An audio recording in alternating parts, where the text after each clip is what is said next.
This podcast is sponsored by Talkspace. You know when you're really stressed or not feeling so great about your life or about yourself? Talking to someone who understands can really help. But who is that person? How do you find them? Where do you even start? Talkspace. Talkspace makes it easy to get the support you need. With Talkspace, you can go online, answer a few questions about your preferences, and be matched with a therapist. And because you'll meet your therapist online, you don't have to take time off work or arrange childcare. You'll meet on your schedule, wherever you feel most at ease. If you're depressed, stressed, struggling with a relationship, or if you want some counseling for you and your partner, or just need a little extra one-on-one support, Talkspace is here for you. Plus, Talkspace works with most major insurers, and most insured members have a $0 copay. No insurance? No problem. Now get $80 off of your first month with promo code SPACE80 when you go to Talkspace.com. Match with a licensed therapist today at Talkspace.com. Save $80 with code SPACE80 at Talkspace.com.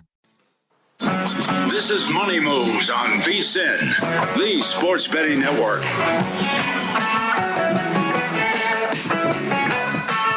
Football Friday, as you have been wished and will be wished throughout the day here on VSiN, the Sports Betting Network. It's Jonathan Von Tobel, Stormy Buonantony out on the road. She's got Wyoming and Colorado this weekend, but fear not, she will be with us here on the program. It is a great show on tap, so let's not waste any time. Get right to it, because we've got a lot to get to. It's time for the top headlines and topics of the day. This is The Rundown. As mentioned, Stormy will be part of a packed guest list a little bit later today. Mike Palm is going to join us in studio in about 15 minutes, get his thoughts on what we've seen for the first few weeks of the football season, both in college and in pros. Also have to pick his brain on whether or not he's ready as NHL training camps underway too. Will Hill just after Mike, as we will get Will's thoughts on the impending weekend and baseball season as we are approaching its end. As mentioned, Stormy B will be with us to give her thoughts, any advanced thoughts as she's gotten to talk to coaches and players a little bit more for her matchup, and any changing thoughts on what we've got this coming weekend for our contest picks. Chris Vasili is going to be with us. Champions League match day 1 in the books for this week. Very fun. Premier League starts back up this weekend. Big one between Arsenal and Man City. Can't wait to hear his thoughts coming up at about 3:15 Eastern. And then Zach Cohen, senior editor at VSiN.com, has a boatload of plays which you can find up at the website at VSiN.com.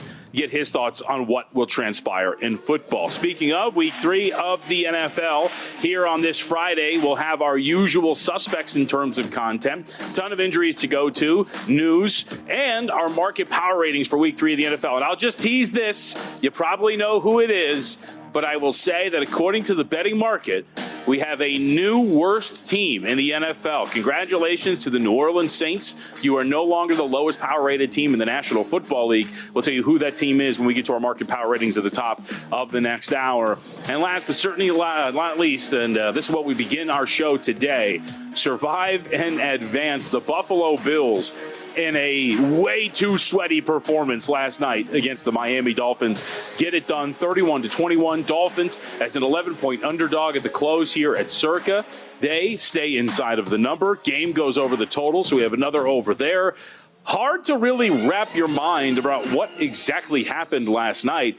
As I had voiced on social media yesterday, you find yourself looking at this game tied in the fourth quarter thinking, how the hell is this happening? Because everything that my eyes at least were telling me were that the Bills were kicking the Dolphins' ass, and yet there they were, Miami, with the potential on a roughing penalty to potentially have a shot at winning the game. But last night, I think coming out of it, one of the main storylines, obviously, is going to be the 0-3 Miami Dolphins, who at this point, it's hard to say that they're reeling because they go out there on Thursday, put up a really good fight. Dare we say the players-only meeting actually worked this time, because you did see a pretty good effort, and we would say a pretty good offensive game plan for Mike McDaniel.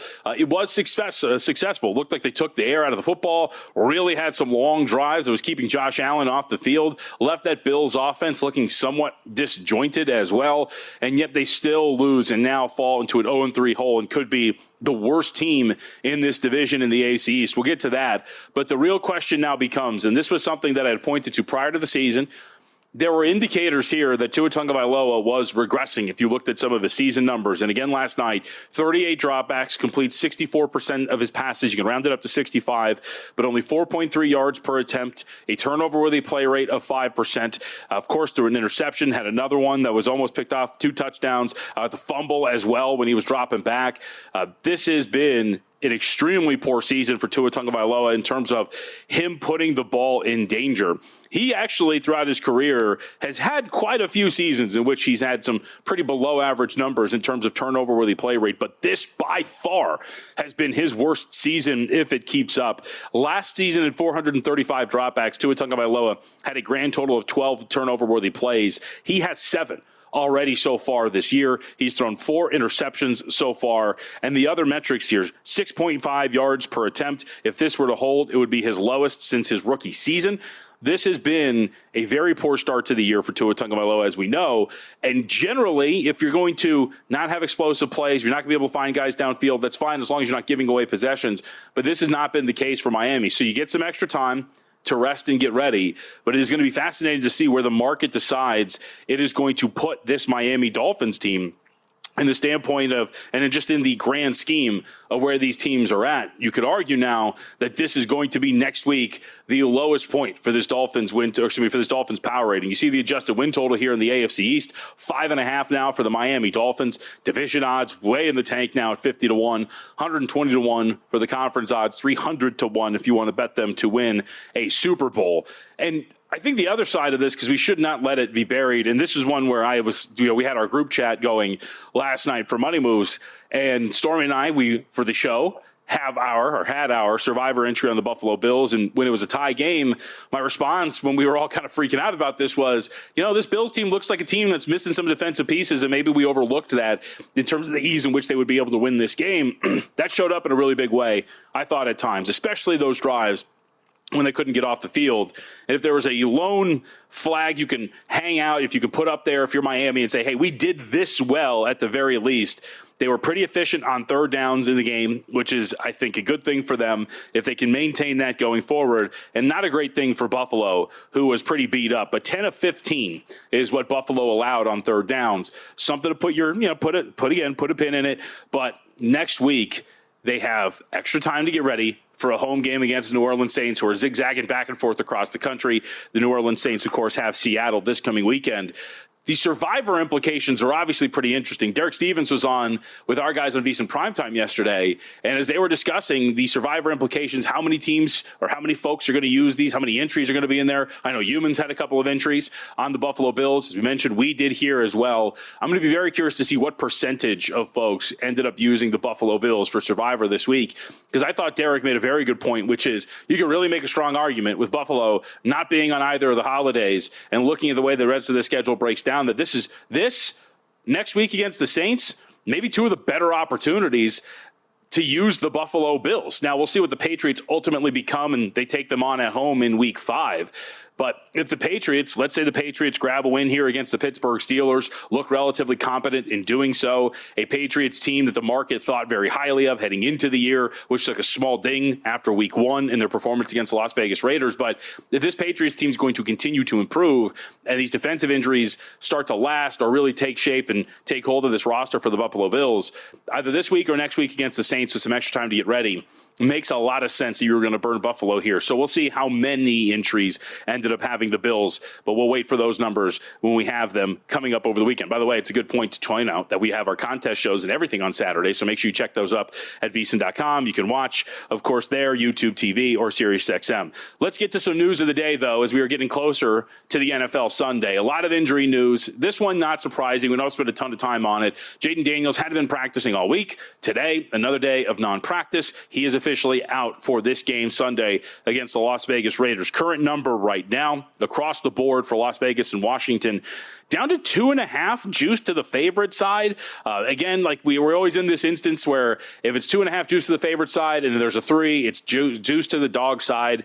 I am somewhat surprised that the market deemed that this was worthy enough to move it in this way, only that I was rolling with the assumption throughout the week that Daniels was not going to be available. So we see this, I always use this in basketball in the NBA, where you'll see guys who are questionable to play, don't participate in shoot around. The market accounts for it, but then when it's officially official, you'll see that late line move right before tip-off. This seems somewhat similar here, where I thought when I saw an opening number for this game earlier this week in the range of about 5.5, 6. That was one that once it adjusted, we were looking at a team that was playing without Jaden Daniels, and it looks like the market is saying, no, we didn't fully account for that. It's something I disagree with. Remember, it's a poor spot for the Raiders. Playing on Monday night in the loss, making the cross-country trip then to play against the Washington Commanders, who are coming off of that Thursday night game with some extra rest. Situationally, probably one of the worst spots to be in if you're the Raiders as an opponent. Should also point out here some other names to note for the injury report for the Commanders to keep an eye on. I couldn't officially get some terms on where these guys were, but just to note, John Bates, tight end, Noah Brown, the big names, Zach Ertz, Von Miller, Deebo Samuel, Laramie Tunsil, all missing practice the other day. Could just be for some veteran rest, but keep an eye on those names who popped up on the injury report for the Washington Commanders. The other bit of news here coming out of the National Football League is in Green Bay, where it looks like tight end Tucker Kraft, uncertain to play on Sunday. We'll see if this is going to be serious or not. You don't really like the wording from LaFleur. He's trying to be vague here, but the quote from him, quote, he, being Kraft, won't have to go on IR, but he's uncertain for status on Sunday. If IR is part of the conversation, one would assume that Tucker Kraft is not going to be available here. This matters for many reasons. First off, Kraft, highest rated receiver for the Green Bay Packers by PFF standards, leads the team in targets with 10, leads the team in receptions with 8, leads the team with yards at 140, and of course leads the team in touchdown receptions with 2. He and Jordan Love seem to have a very strong connection early on. Packers right now across the board, not going to really impact you from the standpoint of a point spread. 7.5 here at Circa. You see the 8.5 that's available over at DraftKings. This one's pretty dangerous, man. You know, this was a side that I think we briefly considered for the millions in terms of our entry here, and a play that I think I'd rather be on Cleveland. Every defensive metric, if you look at it for the Cleveland Browns, has pointed to a group that has been solidly above average, we'll call it for the most part, especially the ability to get after opposing quarterbacks, as we know, seems pretty strong for a Green Bay team that, again, is probably approaching the near high for its power rating. Not to spoil anything, but if you look at it from a market power rating standpoint, Green Bay slowly climbing up, and in fact, right now, just about 2 points behind the Baltimore Ravens, who I think are still the highest rated team in the league at this point. So Green Bay nearing that market high, despite the fact that their leading receiver is not going to play in this game. Still market sitting at about 8.5 or 7.5, depending on where you look. All right, hopefully coming up here in a couple of minutes, Mike Palm is going to join us on the other side and get his thoughts on everything we've seen in the National Football League. We have to get to as well the college games tonight. We have 2 of them, including a pretty interesting one between Iowa and Rutgers as they begin conference play, and a litany of great guests as well. So don't go anywhere. Money Moves off and running here on VSiN, the Sports Betting Network.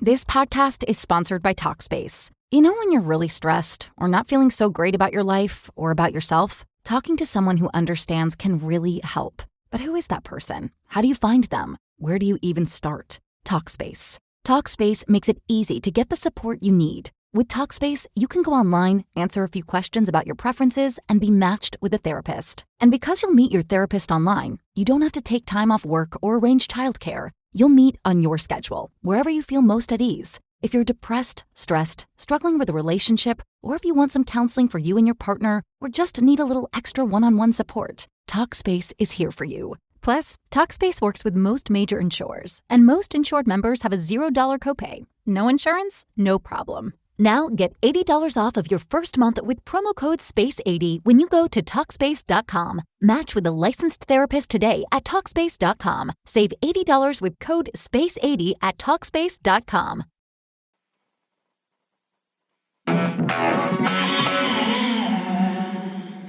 You're watching Money Moves here on VSiN, the Sports Betting Network.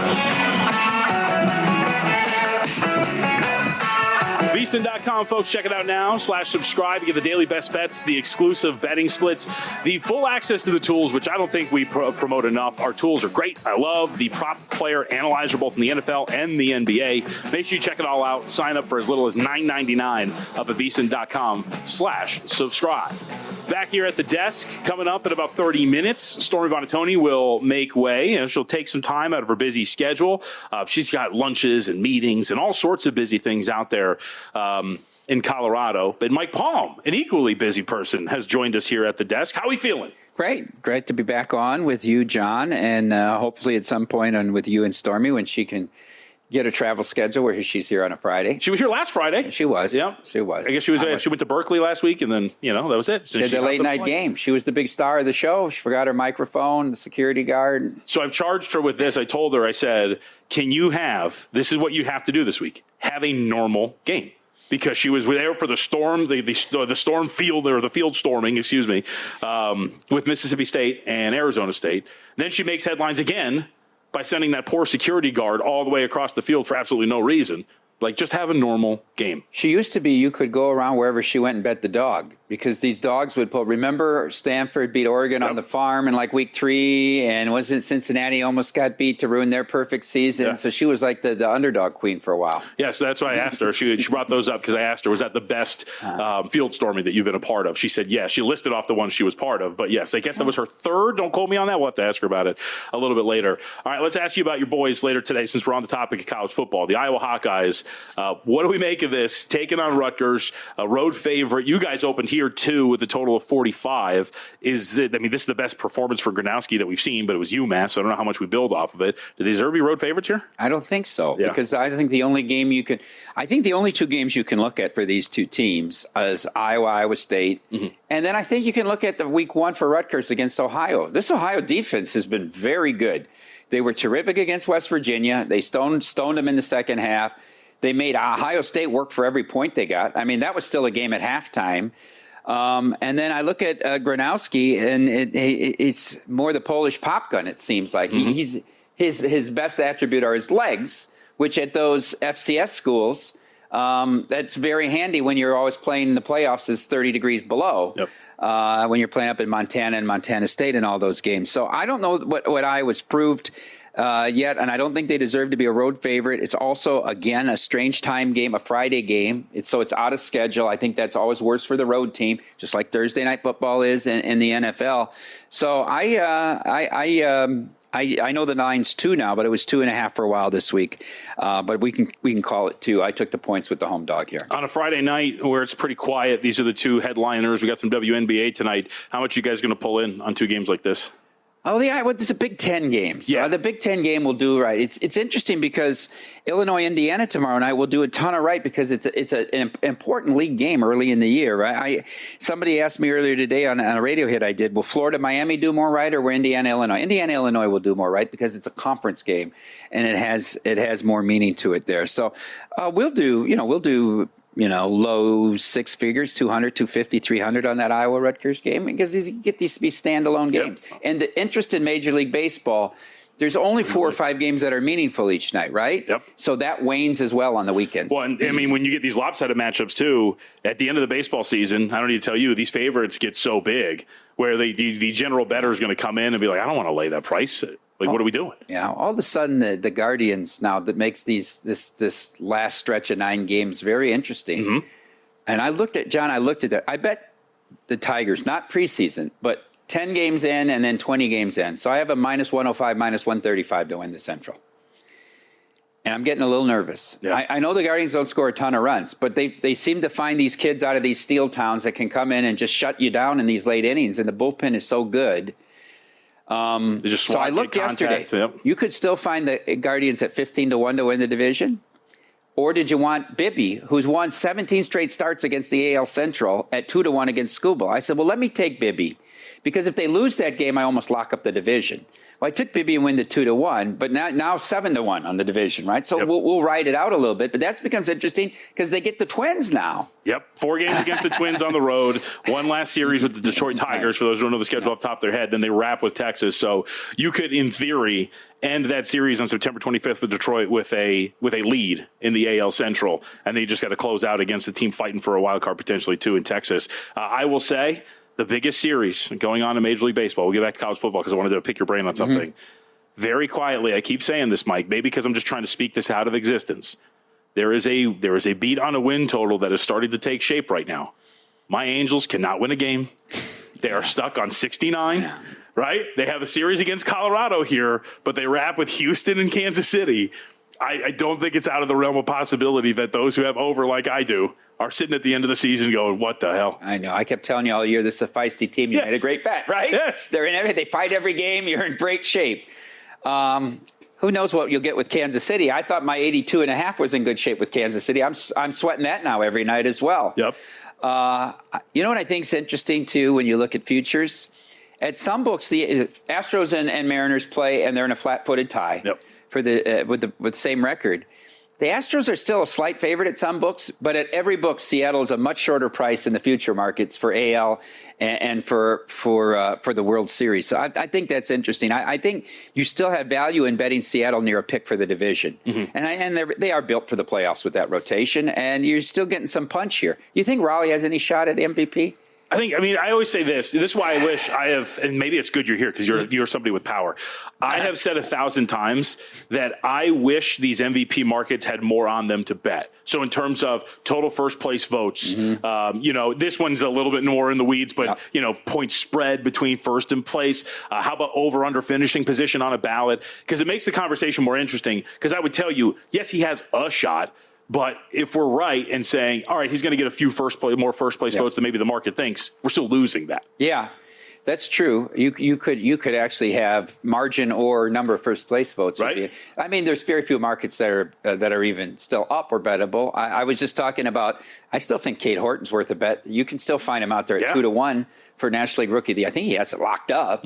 That's probably the only thing that's still bettable of any of the awards markets. Yeah, they get to be you get such big favorites near the end of the year, and it just becomes every time it comes up, what do you think? And it's like, well, right? And we have the same conversation 1,000 times, and then ultimately the result is the same. All right, Mike Palm with us again. Let me ask you this, because you made a passing comment. We were talking about where Stormy Buonantony is. She's in Colorado this week. She'll be out taking in the Iowa State-Arizona game next week for her assignment. You made a comment. They said you'd rather be in Salt Lake City. I'd rather be there tomorrow morning because I think that's a fascinating game. Texas Tech has looked a lot better than I thought they were going to be. But, John, at the same time, they haven't played since 73.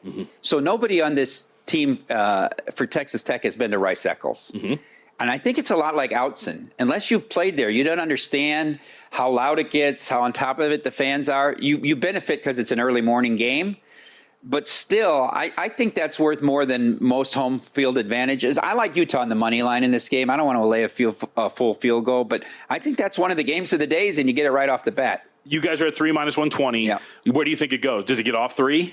I don't think the market tolerates 3.5. I think it goes right back to 3 if it would touch that. Sure, because I'll tell you, this is a very pro-Utah show. I've got some Dampier 16-1 to win the Heisman. I've got him to win the Big 12, and obviously the ties to the Mountain West. I've watched this kid for a little bit. I've been a very big fan. I don't think, and I would stress this to people, don't freak out about the Wyoming game. Go back and look. They had multiple red zone possessions. They I watched 550 yards of offense. The final score is not indicative of the game at all. Yep. I think maybe a little bit the market gets lulled into we think Utah's on a downturn. Just because Cam Rising held them hostage for 5 years. Yes. Would he play this week or not? Is he going to stay? Is he going to go? That distraction's out of the way. You get back to playing Kyle Whittingham football. Yep, I'm totally in agreement. All right, WNBA, you got to hit on this tonight. First off, you have anything today? I do. I laid 2.5 tonight with the Mercury. I was really impressed with what they did in New York. Suey that knee is so bad. She doesn't want to put any pressure on it. The comments were very interesting, too. I think that crowd will be fired up. The Mercury said we were surprised how quiet it was in this building for the Liberty. I think the Mercury are the better team, and I think they close out tonight. I love this new format, the WNBA, by the way, 1-1-1. Yeah. It's made all these series infinitely more interesting. When did they change that? This year because the Fever didn't get a home game last year. They got beat 2 at Connecticut, so they changed it. I got confused because when I was watching the series with the Aces, and I was like, oh, they got to go to Seattle for 2. And then game 3, they're back in Vegas. I was like, oh, that's way better. I really like that. It's very good. Again, and 3 out of the 4 series got to the 3rd game. Speaking of the Aces, how dangerous are they? Well, they're going to meet the Lynx in the finals. Yeah. And I think you bet. I think it's a decent bet to bet Asia as the finals MVP at 2-1, because even if they do meet the Lynx, the Lynx are going to be like minus 150 or 160. Yeah. And if somehow the Lynx get beat by the Mercury or the Liberty, then the Aces are going to be a heavy favorite in that series. Is she going to win MVP, Asia Wilson? Yeah, she is. And it's sick for me because I have Collier at 5-1 from preseason. She was in that game when they were winning by 40 going into that game. She was minus 8 8,000. She gets hurt. The Aces win 17 in a row, and it's over. I got her about 3-1, and I was feeling great. Kicked the feet up, and then all of a sudden, here we go. All right, Mike, we're up against it. Thank you a lot for coming in. Thanks, John. Mike Palm, everybody. All right, we'll come back. Will Hill's going to join us, and then, of course, Stormy Buonantony joins us in about 20 minutes or so. Don't go anywhere.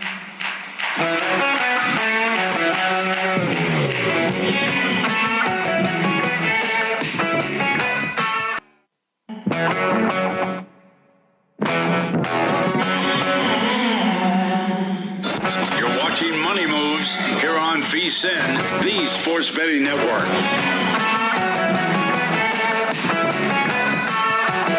We roll on here on Money Moves. We have a lot to get to. Will Hill is going to be with us now. Here will be the Progressive Guest Line. We don't waste any time. We're getting right into this thing.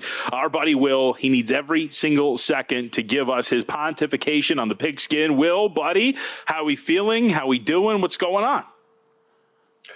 I'm doing okay. Had a tough beat last night. Little same game parlay. Had a boost. Had a bonus bet on. Okay. My whole approach was Buffalo's going to score a crap ton of points. Allen's going to stop throwing. Tua is going to keep throwing. So Allen under attempts, Tua over attempts, and Buffalo team total over 30.5. Lost it by half a point on Tua, and I don't know if you saw the final play. It was ruled a run when he threw it laterally. That cost your boy a nice little chunk of what would have been a nice hit. Cost me some change, but on to the weekend. That was a tough one, though. There was a couple of those yesterday. Now, eventually it got there, but I was sweating out Achane over on the receptions. And there was a couple of those where I'm watching the box score, and they're like, no, that's a run. I'm like, I think he's like throwing that a half yard forward. I don't know what we're doing. Eventually, Achane got there. He almost got there in the first half. But I'm with you. I think we should call into question the integrity of what that game was and maybe strike it from the record. Is there any sort of appeal process? I feel like, and all joking aside, with these next-gen stats and the technology getting better and better, I feel like they can have a better assessment of like what is a throw. Is it forward and it has to be forward? Anything that's deemed neutral is a backwards pass. And most people don't care unless it ends up being a drop pass and it is a fumble. But for betting purposes, it's obviously huge if it's not relevant otherwise. But yeah, there were a number of those last night, and I just wonder if it's only something that we care about.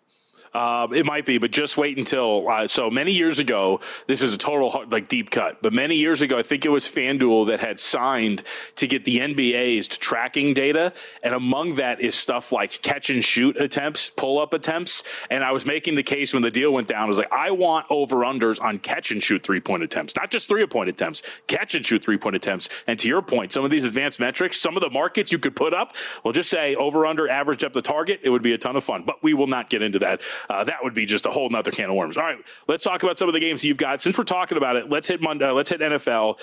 Yet again, you come on to this show and take a side opposite of me. So here we go. We are head-to-head once more. We should keep a scoreboard of some sort because I feel like Will does this on purpose. Bengals, Vikings, what you got? Yeah, I'm going to fade my Vikings here. I did it last week. One of the few ones I got right last week. I think that Minnesota is too beat up. This is not about Wentz and McCarthy. I know you can make the case that there's no drop off. They're about equal players. I think that's fair. I just worry both sides of the ball here. Minnesota is beat up. We've seen Browning play pretty well in Burrow's absence. I know there's been some turnovers mixed in there, but he is 5-3 in his last 8 appearances for the Bengals. He's put up some points. There was a game late in 2023 where he faced this Flores defense, and I do think it's important to have faced this Flores defense with all the blitzing. And Bengals won 27-24 in that game. So again, it's different teams, but I just think Minnesota. It's more of a guess the lines in your own head, which Gil Alexander does a good job of. I was surprised that you're getting the full 3 here, just because Minnesota's injury list is so long. I know Darisaw might be back. I don't know if we have clarity on that. But you just pick a position group, and they've got guys hurt. So I'll take the 3 here. Yeah, it's fair. Like you're talking about the offensive line, it looks like Kelly's not going to play. Darisaw, they haven't really said anything, so we're keeping an eye on that here. It's something I was going to bring up in the next hour. But my whole logic, it might be simple, but to your point, it was one of the strong things here. When McCarthy was ruled out, they dropped this thing a couple of points. I just don't buy it. I don't buy that the difference between Carson Wentz and J.J. McCarthy is that deep, but we will see if that is the case. And by the way, it's also a blind trust in Brian Flores against Browning, who I think is going to put the ball in danger, but we'll see if that actually comes to fruition. Before we move to college, anything else in the NFL that you're waiting for a line move, waiting for some injury information that you might jump on or something you're considering? Yeah, something else. And I thought this is where you're going. You said, once again, when you come on here and bet the Tennessee Titans, I do like the Titans. I think there's still some 4.5s out there. At least there were a little while ago when I looked. I can't quite get to this number. This is another one. I just can't quite get to the number. You get 4.5, and then you add in the 1.5 for home field advantage or so. Mm-hmm. There's a 6-point difference between the Colts and the Titans. The Rams played the Titans last week. This line was what, 5.5? So You're saying there's a point difference between the Colts and the Rams. I think that is a bridge too far. And I know the Titans are 0-2. I know their stats are really ugly on offense, but they played a tough schedule at Denver. Is a tough assignment week 1, especially with a rookie quarterback, and against the Rams. And the Rams, on paper, have one of the better teams in the league. Their yards per play and all that stuff is really good. They had the lead in both those games in the second half. So I don't think it's as ugly as the 0-2 record indicates. I think this could easily be a field goal game. I can't quite get to the 4.5 here. So I like the Titans. And I'm torn between, and I think maybe this is a correlated parlay with the Bucs-Jets game. Another situation where it's hard to put a figure on, is there really a quarterback downgrade? Is it neutral? I feel like Tyrod Taylor's almost getting a little bit overrated, where people are, he's just as good as Fields. He might be better. We haven't really seen Fields Taylor that much in recent years. I like the under, I think, more than anything, just because the Tampa offensive line is so beat up. Baker kind of got banged up at the end of that game. I think that's a tough matchup against the Jets defensive line. And I think Taylor, if I know anything about him, he's going to be conservative. He's going to keep the ball out of harm's way and be more of a game manager. So I have a hard time. I think there's a 44.5 at FanDuel. I like the under there. I think it's going to be hard to get to 45 plus considering both teams. Unbelievable. We are on the same wavelength with Colts and Titans. I bet the Titans +4. All the same points that you made here with that power rating. We do on Fridays, we do our market power ratings where you can put out like essentially where the market has these teams rated. The Colts have gone from like a 78. We use like a scale from like 90 to like 75. The Colts have gone from like one of the bottom tier teams in the NFL week 1 to just like a point behind the Rams over these last 3 weeks. If you're looking at it from that perspective, it's pretty strong. And I keep venturing. I keep throwing this out there, which I think we'll see maybe from a player prop standpoint. I think we're going to see the best version of Cam Ward. Colts secondaries beat up themselves. They've got some corners that are a little dinged up, and I think all of that comes to we're a little too high. So we're in agreement there. All right, Will Hill with us here on the Progressive Guest Line at Not The Will Hill. Also, make sure you check out the Should Have Bet More podcast, now officially part of the VSiN podcast family. Live Bet Saturday, and of course, VSiN Primetime with Matt Humans from time to time as well. All right. Good thing Stormy's not here. Florida and Miami, head-to-head, you are with me in the NFL with your team and the Bengals. Head-to-head with her, you are between the Gators and the Hurricanes. I'll take the 8.5 here just because the defense was so good last week for Florida. LSU had, I'm blanking, 10 first downs, I think. Only a handful of first downs. Nothing in terms of yardage, only 200-something yards. I mean, it was really just all a matter of Lagway turning the ball over and turning it over repeatedly.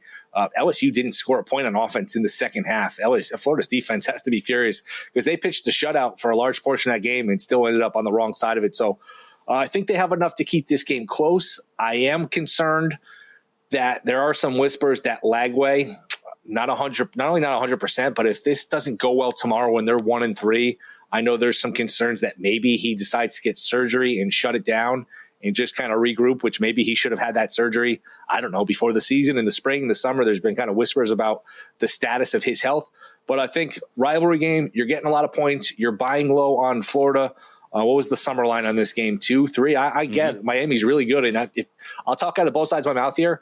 I think the best bet out of any college football future, any NFL future for that matter, is Miami in that 17, 18-1 range to win it all, because I think they're loaded. I know you have to overcome Cristobal. I just think we're looking at a closer game here. Wow, look at this, trying to curry favor. That was brought up on the new Pod to the Futures with Mitch Moss, and I added Miami this week to win the national championship. I'm with you. It's 16-1. I thought it was really strong considering what we know about this Hurricanes team. All right, really quick. I have heard a lot of smart people on this side. What's going on with Memphis and Arkansas?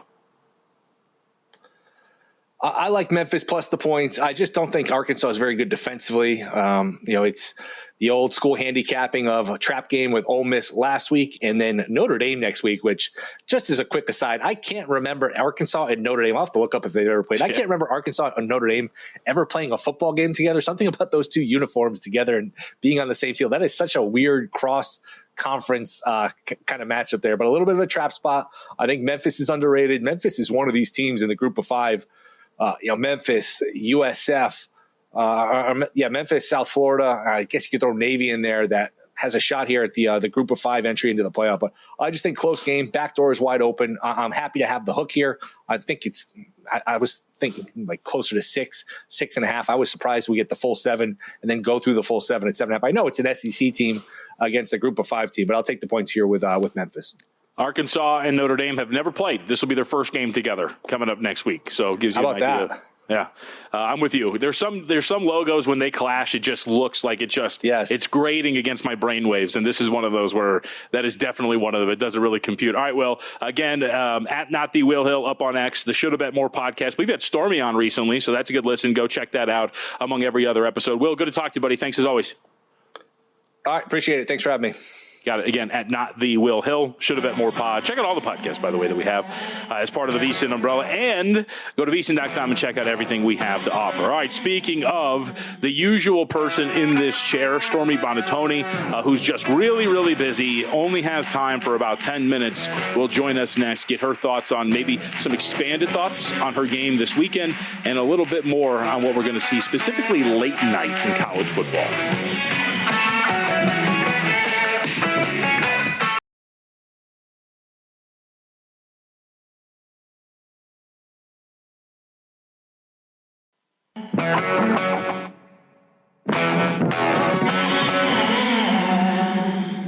You're watching Money Moves here on VSiN, the Sports Betting Network. As the official horse racing partner of VSiN, First Bet is built for bettors who demand more. First Bet, not just about placing a bet, it's about helping bettors of all levels with proprietary AI handicapping tools that provide data-driven insights to help you make smarter bets. First Bet's in-app tools give you win, place, and show probabilities for each runner so you can quickly and easily identify good value plays and improve your ROI. Right now, you can also take advantage of their limited time $250 sign-up offer. Claim the bonus, use promo code VSIN250, VSIN250 when you sign up in the First Bet app or firstbet.com. That's promo code VSIN250. Back here on Money Moves, flying solo at the desk, as is going to be the norm for the most part throughout the season. Although last week we were lucky enough that Stormin' Norman over there was out in Berkeley, so she got to take a late flight. Well, she was on a late flight last night, and she joins us now here from the Rocky Mountains. Stormy, I wanted to open with this. Are you okay? Because yesterday we had a collective sweat watching Thursday night football between the Buffalo Bills and the Miami Dolphins, and I think I've seen you get angry maybe once or twice, but those text messages sounded very, very angry. I was unwell because there's no way that you would think that game would be a sweat. And then it was, and it's tied at 21 in the fourth quarter. Thank goodness that there's the roughing the kicker. And obviously that turned into 7 and we pull ahead there, but it was just, I was stunned for the most part, sitting through that game and knowing it's never easy. Nothing in Survivor is ever easy. Also, I did just want to say something I love about us and our network is that when I'm watching like highlight shows this morning, I see the Tua interception at the end, and then it goes straight to the scoreboard.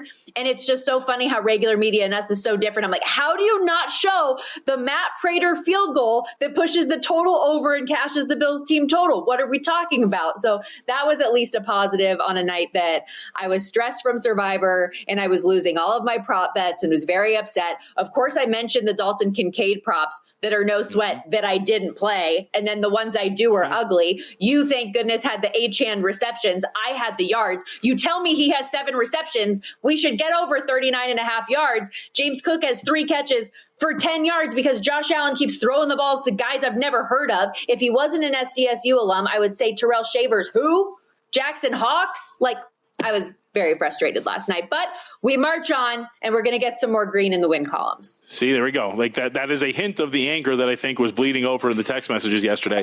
And luckily enough, that was the only thing that you were dealing with last night. So like you had an easy trip. Everything was fine. You just had to worry about what was going on, of course, with the football game as opposed to travel issues, let's say, or anything like that. All right, let's talk I know, JVT, nobody cares about my travel issues. It's like a fantasy team. Nobody wants to hear about it, but multiple hours of delays and walking in the middle of nowhere for a rental car last night was not the best for me. So, yes, thanks for that. Thanks for doubling down. Set them up and knock them down. She just hit it right out of the park. It was beautiful. All right, let's talk about some football this weekend.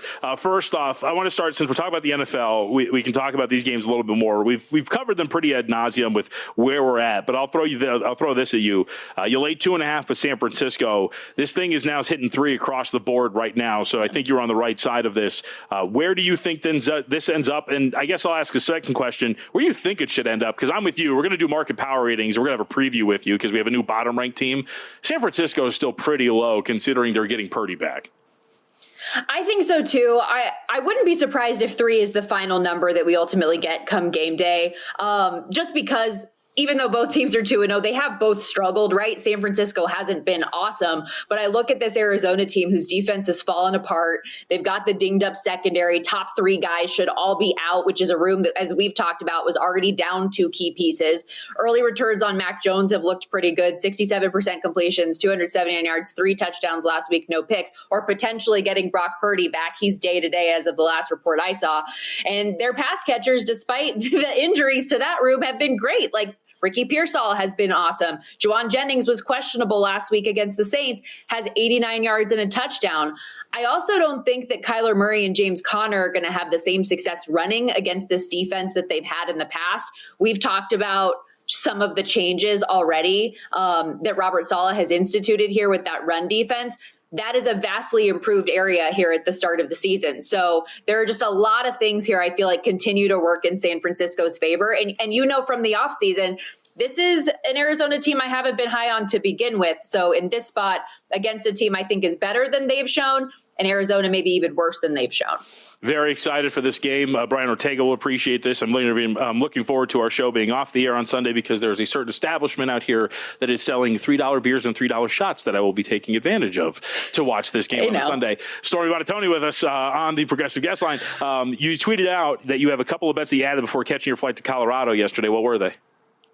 Yeah, well, one of them being the Carolina Panthers. We talked about this game a lot. We made it a contest play, but I'm all in. I'm doing it. And this is one that I know there are concerns about Carolina's offensive line injuries, and rightfully so, especially with Atlanta kind of finding this pass rush. But I feel like division games are weird. Carolina's at home, and this line has just gotten out of whack for me. The look ahead was Falcons -2.5. Is this not aggressive that we're at 5.5 and there were 6s at one point? Plus, we gave out some of the statistical against the spread data for Carolina in this spot. 5 straight covers as a home dog, 8-2 ATS their last 10, 6-1 against the number their last 7, following a straight up loss. Here's a note also most people wouldn't know. Since 2023, Bryce Young tied for the most outright wins as a dog of 3 points or more with 5. He's had a great connection with T-Mac. Hunter Renfro's been a positive. He's throwing the ball around last week against that Cardinals secondary. And I know Arizona secondary is a big piece of that, but it was a good reminder, I think, of the progress we saw down the stretch in the back end of last year. So let's go with the Panthers. I'm all in. All right, let's throw these up. We're going to get to these coming up in a couple of minutes. But this is, I think, the headline of our Week 3 version of the NFL Market Power Ratings. We have a new team that is the worst in the NFL, according to the betting market. It is the Carolina Panthers. We could toss this up. If you look at the numbers and calculate it out, yep, the Saints have been upgraded, and it is the Carolina Panthers that have slipped to the lowest power-rated team, according to our Market Power Ratings. What do you think? Strong disagree. Disagree. Yep. I think the market's wrong on this one. I don't disagree. I'll save my bloviation for a little bit later, but I would definitely agree with your premise here that we're getting a little too strong on our disdain for a Panthers team that covered last week. All right, before we get you out of here, last few minutes with you. Have you had your meetings? Any new nuggets that we have for this coming weekend matchup between Colorado and Wyoming? I'll still have Colorado later on this afternoon, evening. But yes, we did speak with the Wyoming coaching staff. I've spoken to a handful of players for both teams. And a lot of what I've heard from Wyoming kind of reinforced some of the stuff that we talked about yesterday on the show about how Wyoming got up for the opponent last week. And when the way that they played in the first half, I really just stand by what I said yesterday with that defense getting worn down. And we've discussed a lot about how good this Utah offensive line is up front. Wyoming's defense is good. They just don't have the same athletes. So it was hard to stay fresh when Utah's, 19 play drives, and their offense, meanwhile, only has about 2 minutes of game clock per possession. So Wyoming has a lot of things offensively they need to fix, but I think they're going to get up for this opponent. I know it's not a ranked team in Colorado, but they still have the allure. It's family weekend. The crowd's going to be packed. I mean, Ice Cube was at practice on Tuesday. So if you're Wyoming, you want to get up for this thing. And their keys in speaking to them is like, get out of the first quarter tied or at a lead. Don't allow this Saturday night home crowd momentum. Don't give them a turnover, a big play early. Stay with them. And they certainly believe they can. So I hope they can from a broadcast perspective. That's going to give us a better game in the late night slot for people to stay tuned in. But it'll be interesting, especially early, I think. All right. Before we get you out, Ole Miss Tulane, you have growing opinions on this? I do. Like, the more and more I look at this game, I just feel like Tulane can stay within that number, missed the boat on the 13.5, but consensus 12.5 right now at Ole Miss. I know Trinidad Chambliss looks like the guy who's going to be going instead of Austin Simmons, and he balled out last week, but now you've got tape on him. Tulane's quarterback, Jake Retzloff, is a mobile guy just like Talon Green, who Ole Miss's defense had trouble with last week. I'm not sure this Ole Miss defense is good enough to really lead to a blowout against Tulane. So 12.5 points, I think, is very, very reasonable. All right. We appreciate it. Get back to the busy schedule. I know the second you're done here, you're going to get right back to working and doing nothing else. So we appreciate you making a couple of minutes for us, okay? You're the devil. You're the devil. No, have a great day. Appreciate you. I'll see you Monday or Sunday. Sunday. We'll see you on Sunday. Make it back in time. That's right. We have our Live Bet Sunday programming, so make sure you check that out. We're on the air for the morning games as well as countdown to kickoff starting at 9 a.m.